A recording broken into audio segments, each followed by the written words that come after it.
Our scripture reading is from the New Testament, the book of Matthew. It's found on page 12 in your pew Bibles. We're going to read verses 15 through 21. When Jesus became aware of this, he departed. Many crowds followed him, and he cured all of them. And he ordered them not to make him known. This was to fulfill what had been spoken through the prophet Isaiah.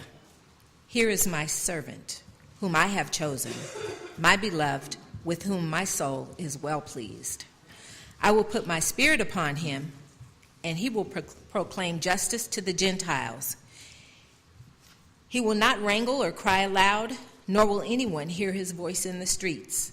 He will not break a bruised reed or quench a smoldering wick until he brings justice to victory. And in his name, the Gentiles will hope.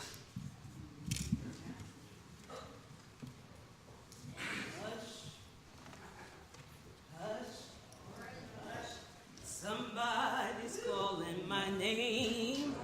Oh, hush. Hush.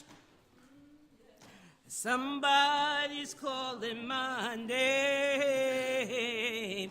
Hush. Hush. Yes. Somebody's calling my name. Oh, my Lord.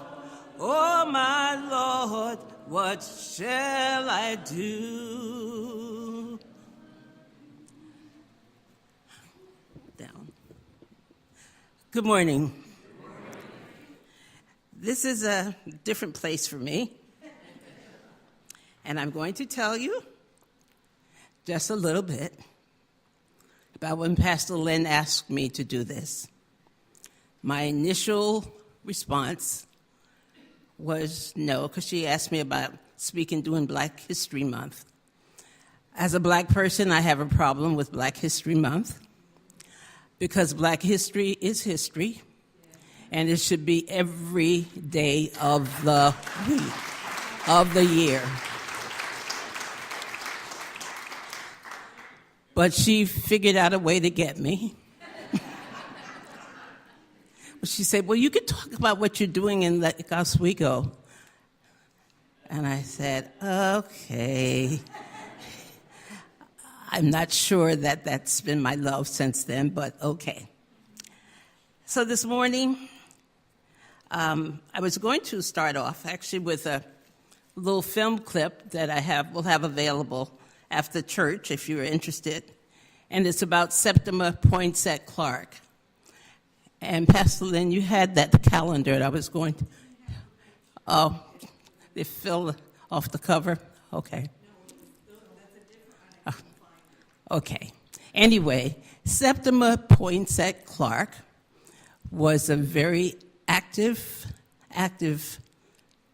person during the civil rights movement. She was one that created those citizenship schools to teach people, Black people, how to read and write so that they could pass a racist test in order to vote. And so when I think back on Septima, I say she was chosen, one of the people that God chose to do the work. And there is a film. It's a rare piece that was found and sent to her granddaughter, who in turn sent it out, and my husband, who's a cousin, got it. And I said, oh, let's send this out and let's share it. There's Septima in her own voice speaking. But I also want to go back to the day that we were doing the hanging of the greens. And Hector was up here talking, and I came up with the poinsette plant. And we thought about the botanist who found the plant growing in Mexico and named it after himself, Joel Poinsette, and that he had a connection with us. And some of you laughed. You chuckled, I'll say, and didn't know the connection. Well, there is a connection. That's why I was saying Septima Poinsette Clark, so you know that P meant something.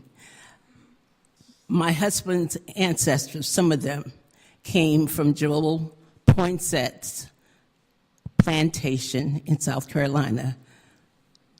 And parents of young children, I'll let you explain how white Joel Poinsette ended up having some brown children. But you can do that. So I'm not going to do that piece. You can explain it, but they're my husband's ancestors. And so when we bring the poinsettia flower down, while we don't get any money from it, but the name, just know that there's a little piece there that's true, and you won't have to chuckle. And now, am I closer? Okay. So I wanted to tell you about what's happening in Lake Oswego, but I can't help but say what's happening in Portland, too. So I want to give a shout out, first of all, to Jocelyn Baker. She's wondering why. Jocelyn, several years ago, tried to get a group going in this church to talk about racism. And she tried, and she tried, and she tried. I'm calling on you now, because Lake Oswego is known as Lake No Negro. But what about Portland? The people who live around here. Look at gentrification that's right here in your bedroom. What are we doing? What are we doing? And so if you wonder, I wrote a script, but I never follow scripts. And so what I have on my paper in front of me has nothing to do with what I'm saying right now, or what I've said so far. But I have to speak from my heart. I have to call it as I see it. Lake Oswego is not the only place where we have to interrupt racism. It is all over this country, and we need to get busy. Starting with us, I looked at the back of the bulletin and I said, oh, I know God is in this. God is speaking. Because it has to be when the surprising teaching, and I'm not going to read all of it to you, but there, I have glasses on this morning, it says, nothing is ever the same after Jesus talk gets into your brain. Think about that. When Jesus speaks, or God speaks to you, that talk gets in the brain, you can sit down for a minute, but your restless is going to nag at you until you do something. And so when he preached on the hillside, as reported in Luke's gospel, and began with, blessed are you who are poor, there must be more than a few taking those words out into the Roman Empire. But the church later spread those words up in the way people thought and the world worked. Blessed are you who are hungry now and who weep now, for everything will change. And these words burned, and they went on out. And as we go down to the second paragraph, we said, if we are going to really call into being a just world for all. We talk about a just world, wanting a just world. Then we need to start preaching. Preaching to the bottom, from the bottom. Who's down at the bottom? Think about it. Most of you didn't have a clue what pictures Pastor Len was showing the kids. You don't even know who black people are. You don't know our history. Not you. Some of you don't know our history. Some of us, as black people, don't know our history. I'm an educator. I was in education for 45 years. And I have to tell you, the history that we taught in our schools did not include the history of the people in this country. It was all about the people in power. And so we have to do something. You are part of the we, have to do something.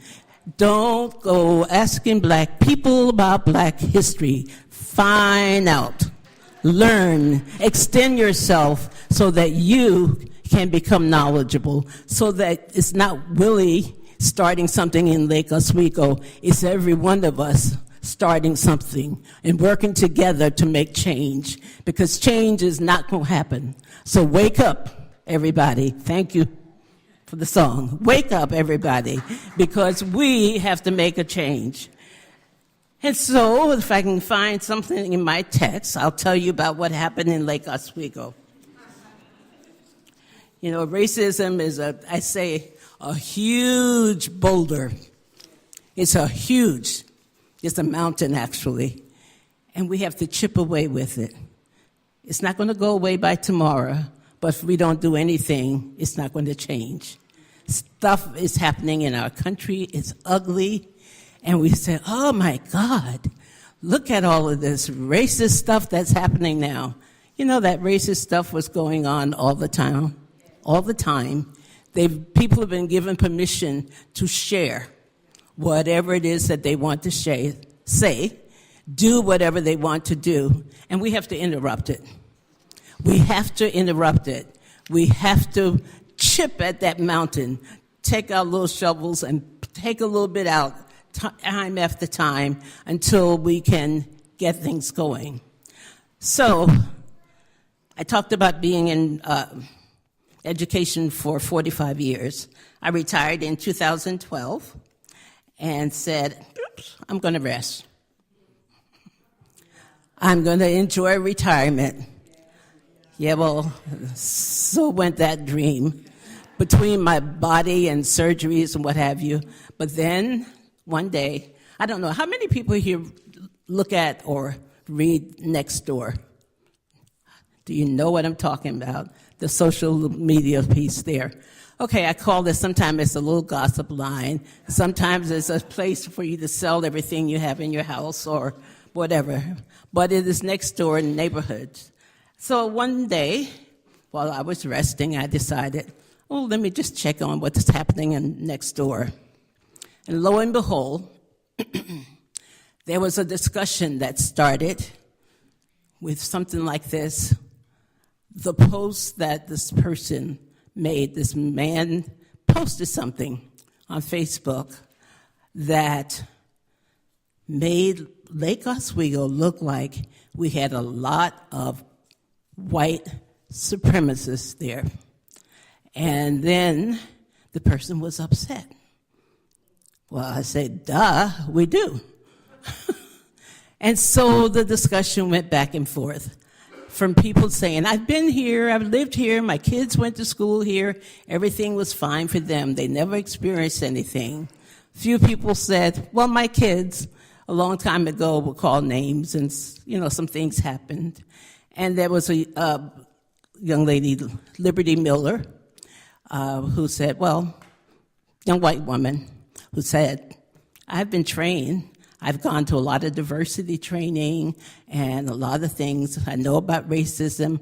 I can facilitate a group instead of us going back and forth. And I'm telling you, this went pages and pages and pages of going back and forth. She said, I invite you to come and sit down and talk to me. So by that time, so then I put my little bit out saying that at that time I was 71, I think.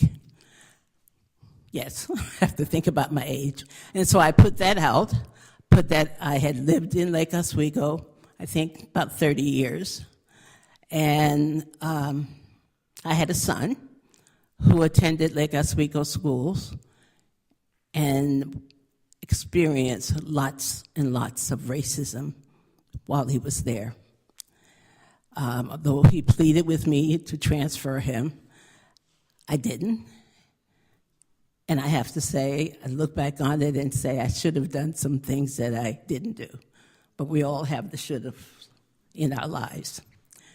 Anyway, I responded, I sent a private message, she asked, to anyone who wanted to just sit down and talk about it in person because it was hard going back and forth in the social media. And after a few days, she contacted me and invited me to go for coffee. And I did, and she said, you know, you're the only person that wanted to sit down and talk about it. I'm like, all of this stuff going on social media without a face to it. And so we talked about it, and I said, we should do it again. And she said, yeah, what will we get, 5 or 6 or 7? Maybe we'll get 5 or 6 this time. And I said, no, let's put it from both of us. And let's put the information about us, a little about each of us, in that invitation and put it out. And so she did. She posted it. I found a place to meet. And that first meeting, we had 66 people. 66 people in Lake Oswego, a.k.a. Lake Do Negro, came out, and they were mostly white people who wanted to talk about racism in Lake Oswego. And the post that was there that caused all of this was a post that Nathan Shepard put up. Nathan Shepard is a black male. He's also a detective here in Portland, and he lives in Lake Oswego. His wife is white, and they have children. And the person who tailgated him was a white male. And the tailgating went on for a while until they got into a parking area, and Nathan pulled over, and the guy kept going. And then Nathan said, I want to go talk to him. And so he started his car up and went over, and the two of them interacted. It wasn't pleasant. It was racist. The N-word was called a lot of times. I started to say the whole word, but I know Pastor would have a fit. And so I don't, because I say the word because I want to remind people how that word hurts. When I say the N-word, that's sort of making it mild. But when I hear the word, then I want to slap somebody. You know, it makes you want to act and say, no more. You're not going to call me that. Not ever again. And so keep that in mind. But anyway, they had a little exchange, and they went back and forth, and it ended up, as I already gave the secret away, that Nathan said, well, I've been called a lot of names, father, son, husband, brother. The officer is ranked in the military. And then he got down to the bottom and said detective, and so I read it and started to laugh. I go, who else but a detective, probably carrying a gun, would have gotten out of his car, got back in there, and gone to approach someone who had tailgated him, a white person. But it didn't matter because that was the beginning. We wanted to discuss it. That happened in Lake Oswego. And so we got to our 66 people, many of whom knew about the incident. And we got there, and I have to say, I started to say, somebody's calling my name. Somebody's calling my name. Somebody's calling me to do something. Why am I meeting with this woman? Why am I running around asking questions, setting up, trying to get a place to meet? And our sister church in Lake Oswego, the Lake Oswego United Church of Christ, I have to sing my praises to them. I asked for space because we had no money. And they gave us a space to meet. And not only did they give us a space to meet, their social justice team said, we'll help out. And the church is a green church. So I said, okay, what does that mean? I showed up with my paper cups and napkins and what have you, and they go, oh, no. We're a green church. We don't use the paper. I said, okay. And then they put out real dishes, real plates, real silverware, and by the coffee pot, real cups. And I was like, okay. Then I saw real cloth napkins all folded. And I'm like, who's going to wash all these napkins and all these dishes here? Well, they did. The social justice team reached out and helped us. And I want you to know that because that is support. If we're talking about doing the work, it's more than coming to church on Sundays and going to a meeting here and there. You have to get your hands dirty. You have to dig in and do some work. And this church, I'm speaking to, it's my church. Some people are digging, but a lot of us are sitting on the other side of the mountain, actually, because we don't even know what they're digging into. And so I'm calling on Ainsworth. As I talk about Lake Oswego, I'm saying to you, Ainsworth, you have some work to do. Racism is a problem, and we need to be involved. We need to be involved. We need to take the stand on dismantling that system that has oppressed people for years. That system that we talk about where we look at the systemic piece of it, where it's housing, where it's jobs, where it's employment, where it's all different things. Every time you look around, that institutional piece, who gets in office, who's controlling, who's making the rules for people. And the folks who are making the rules for people who look like me don't look like me. They don't look like me. So we have to flip that. We have to have a part in the decision making. We have to get off of ourselves. We have to stop saying, oh, I go to Ainsworth, and yes, we have all different kinds of people who are there. We're so open. We're welcoming. Yes, but what are you doing after you walk out the door? What are you doing? And so when they start to call on people to act, and the action must happen, and I'm saying that in a very sincere way. So if you want to know what happened in Lake Oswego, I'm going to try to tell you, but it started in July. 2017 was our first meeting. I told you we had 66 people at that meeting. We have had as many as 200. We meet every month, and the average is probably about 90 to 100 people coming every month now. And that's really good. We're more than a year and a half in this journey. And we started off really not knowing what we were doing. And so we're trying to get our stride. We're still working on that. Can't do it by ourselves. So Liberty and I were joined by one other person to help plan the meetings. Just giving you a little bit about the stuff, what we did. Then Liberty, in the fall of 2017, our first meeting was July. I'm sorry, we didn't get the fall yet. It was actually August. She said, oh, by the way, I'm going to do grad school, and it's a program at a college in California.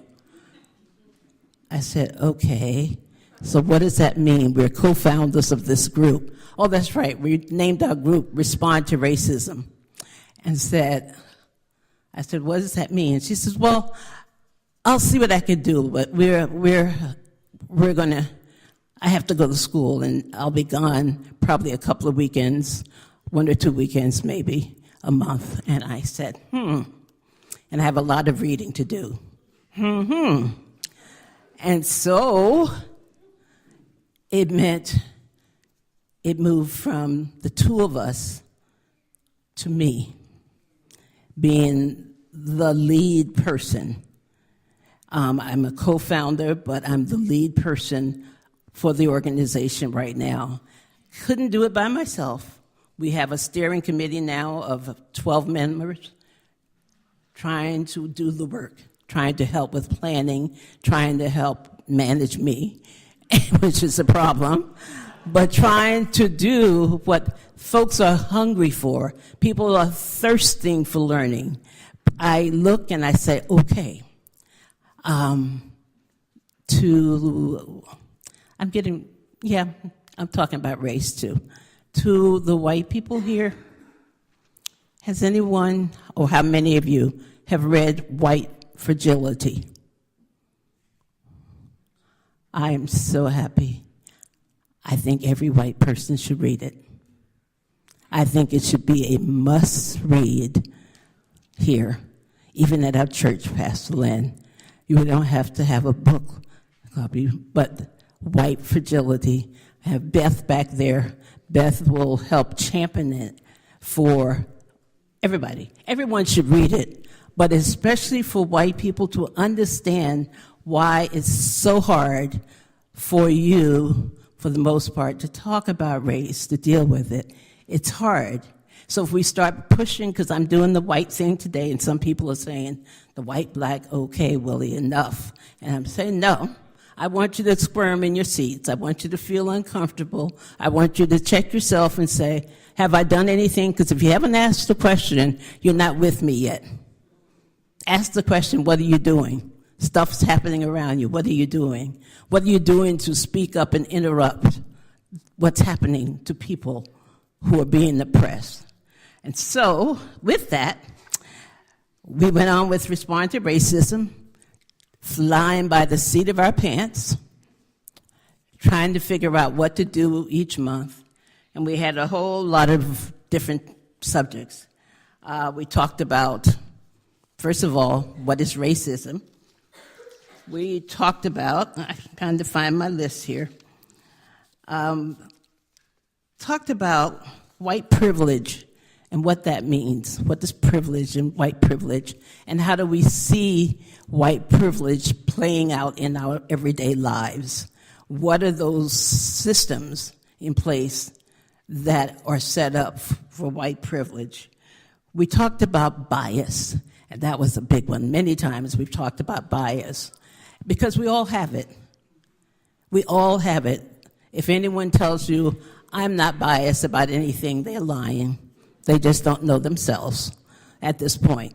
But if we talk about it and work on bias, the implicit bias in particular, that's subconscious, we don't even know it. The things that set up, I go, yeah, the White House. Duh, why is it named white? Okay, you think about, if you do the wrong thing, you're on the blacklist. Why is black bad and white is good? We have to ask that question. And when those images are in our mind all the time, then we tend to start just flowing along with the system, thinking everything is okay. But if you stop, look, listen, you're going to find out that everything is not all right. And so we talk about a little about power and privilege, how to be an ally, how to handle difficult conversations about race. That was a good one, good meeting, fun meeting, actually, because we did some role playing. And that request came from people who were attending. They said, okay, as they were getting ready to go away for the holiday, or having Thanksgiving and those during that holiday time, dealing with family, how do you deal with that racist person who's in the family? You know subjects are going to come up. You talk about politics, you talk about other things, but race will come up somewhere in that conversation. How do you deal with it? And people wanted tools. So part of our organization is to try to give you some tools to do the work that you need. We're still working our way in terms of planning. The steering committee has a planning group, a subcommittee, that tries to plan our meetings if they come back, and the steering committee. And I keep saying that because I, as one person, I don't make all the decisions. The steering committee does. They're our group, our governing group right now. We're not a 501c3, but the church, the Lake Oswego United Church of Christ. I met with the trustees early on, and they decided to sponsor us. Sponsor us because our work was right in line with their social justice work. And so they sponsored us, and our money, so any money that comes to us, if you want to donate, I'll tell you how, okay, to help us, goes to the church with a line item for respond to racism. And they are the ones we work out with writing the checks, what have you. And that's been great. We want to eventually become our own 501c3 or 4, where I have one of our people steering committee members is an attorney, so we're looking at what we want to do. But it's building that organization. So this is part of what's happening in Lake Oswego. Okay, so where am I in my notes to tell you what's really happening? Let's go back. Go back in time. Started July, just to keep things in perspective.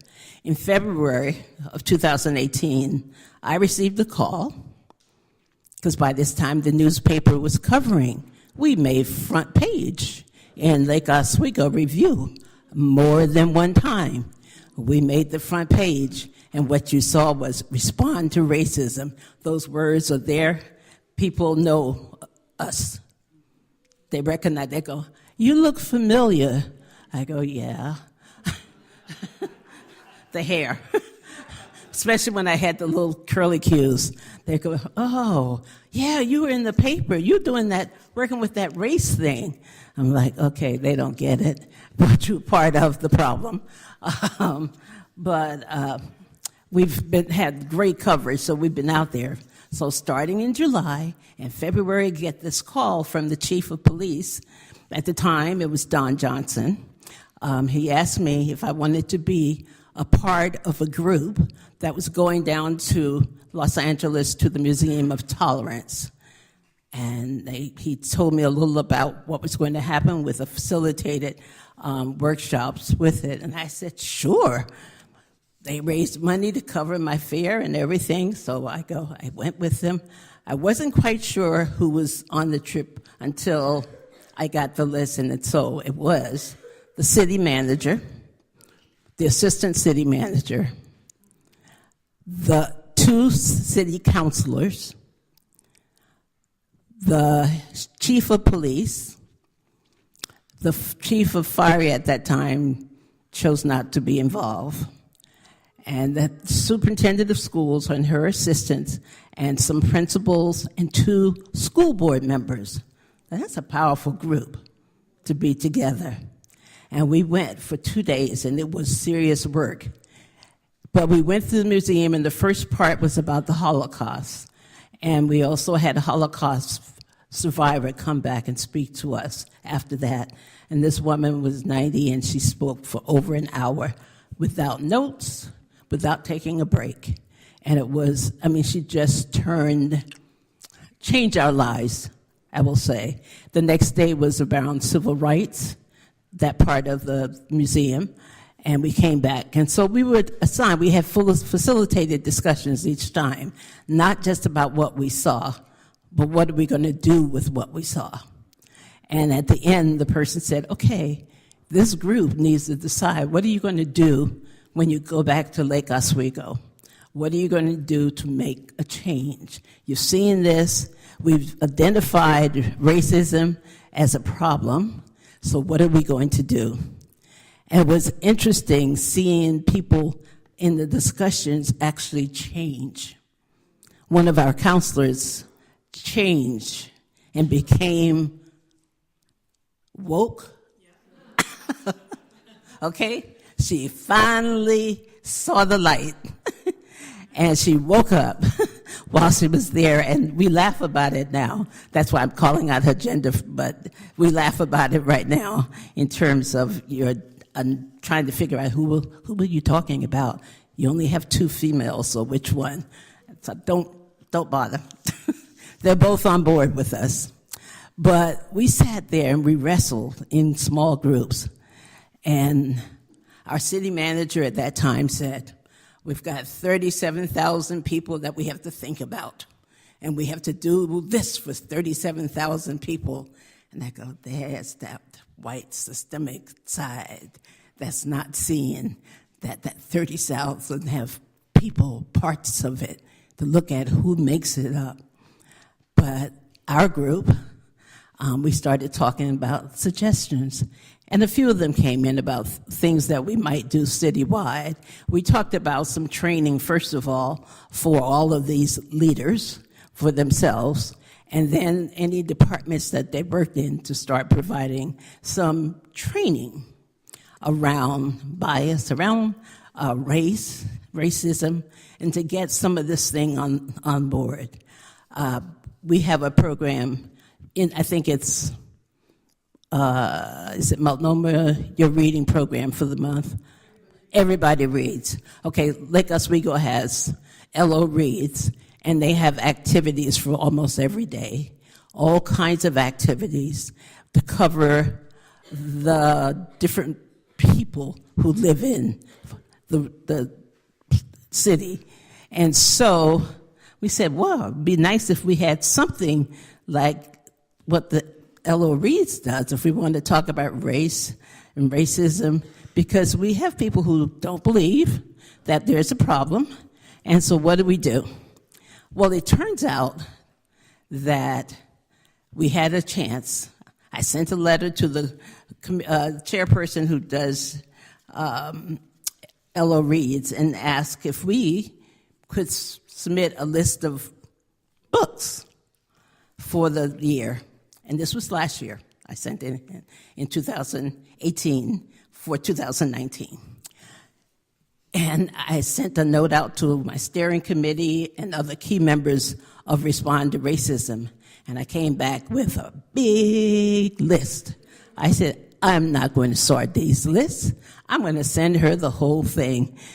And what was great for us is that she sent me the top 10, because there was a whole committee made of teachers and other folks that read the books and make a decision. And they ended up selecting a book that we recommended. And we, meaning one person from our group, and it was the Book of the Unknown Americans. I don't know if people have read it, but it's about immigrants. And so we spent, we're still doing it because this is our month, activities, but to have Respond to Racism be able to say, oh, the book they selected was someone that was on a list of one of our people, and that's a good thing. And they asked us also to have a couple of presentations citywide for the book. So that's another way that we've engaged. What I'm trying to say is that that first meeting that we had, when folks decided they wanted to have more meetings, was a turning point. And since then, I feel like I've gotten in. I had a chance to go and sit in on police training to see what they're learning in terms of their biases and how to deal with their biases. And I've had a chance to be at meetings we serve on. Asking my steering committee a lot, but we serve on several committees. They have the committee for the school district that came about because there was an incident, racial incident at the junior high school, and one of the school board members decided, oh, we should have a diversity committee that will look at what's happening. Well, Lake Oswego School District has a whole lot of issues around racism, a lot of issues. I'm not sure this diversity committee is going to make the difference, but I can say they put out for applications for the diversity committee, and over 90 applications came in. Now, I'm thinking that this has changed for the Lake Oswego that we knew, because Lake Oswego is changing a little bit by bit. It is changing. And they selected 22 people, and I was one of them. So another committee, which means another subcommittees, and more committees, more meetings. And so my life consists of a lot of meetings, but we are a part of, I think, when I get a call that says, what do you think, respond, Willie, what do you think? Or I get a call from the newspaper, we're running a story on something, what do you think? What do you think about certain things? We have become an integral part of Lake Oswego, and it's because we believe in what we are doing, see that there's a problem, and we're willing to call it, to name it. And in naming it, the system is standing and say, okay, you caught us. You got to do something. And so if you have questions about what we're doing, we're still meeting, we're still growing, we're still fighting. And I believe that out of my retirement, that God said I needed to stop feeling sorry for myself, babying myself, and do something. I've been a fighter all my life, and there's no point in me stopping now. And so when I sang Hush, somebody's calling my name, yes, that's the call. And I knew it was right. God has called me to do this work. I can't do it without God on my side. And walking beside me, walking in front of me, sometimes is to ward off those things before my mouth opens and to give me a second to think about it, but to be there. And I also have to say, I have the support of my family because I couldn't do it without them. I have the support of my husband, who is always there for, I don't know what to call. He's my everything person, sort of logistics. He does a lot of things. And my son, who is a writer and has become a speaker. I was at a meeting yesterday, and a lady said, oh, your son was so good. He did a workshop, and I was in there on implicit bias. And, oh, he is excellent. We need to get him to do some more of that and some more work. Why is he doing more speaking? And I said, well, he's getting there. He's working with our young people, the high school students, on storytelling. He has a project where he's getting kids to really talk and filming this work with kids so that we can show from the students' mouths what they're thinking, what they're going through, and the real story. And it's been wonderful. Sometimes if you go online, we have a website, respondtoracism.org. Respond to racism, all one word, lowercase letters.org. You can go there and look at some of the work that was doing. We got hacked. I'm laughing because I think we must be doing something right. Somebody doesn't want us to be on, and Bruce the younger caught it before it did too much harm and made the corrections. We have a little web team also on our steering committee, so they're working to fix that. But go there, see what we're doing. Bruce posts things on there. He's sort of the person that's in charge of our website and posting articles and information there. Find out what's going on. When you look at the stories, I think it's still up. The story is about a young lady who had some serious problems and wanted to commit suicide because of what was happening to her in the schools there in Lake Oswego. And he interviewed her and wrote her story.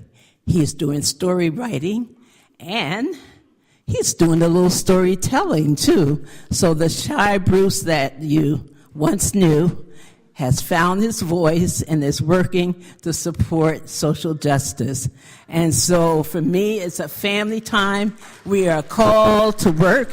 My husband is going to be the incoming president of his Rotary Club, and I said, I want to see something there to make sure that Rotary Club is reaching out to some other people, the oppressed there, to do something. So I'm calling on my family, on me, And I'm calling on you.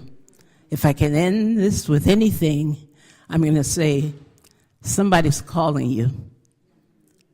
What shall you do? Hush. Hush. Somebody's calling my name. Hush. Hush. Somebody's calling your name. Hush.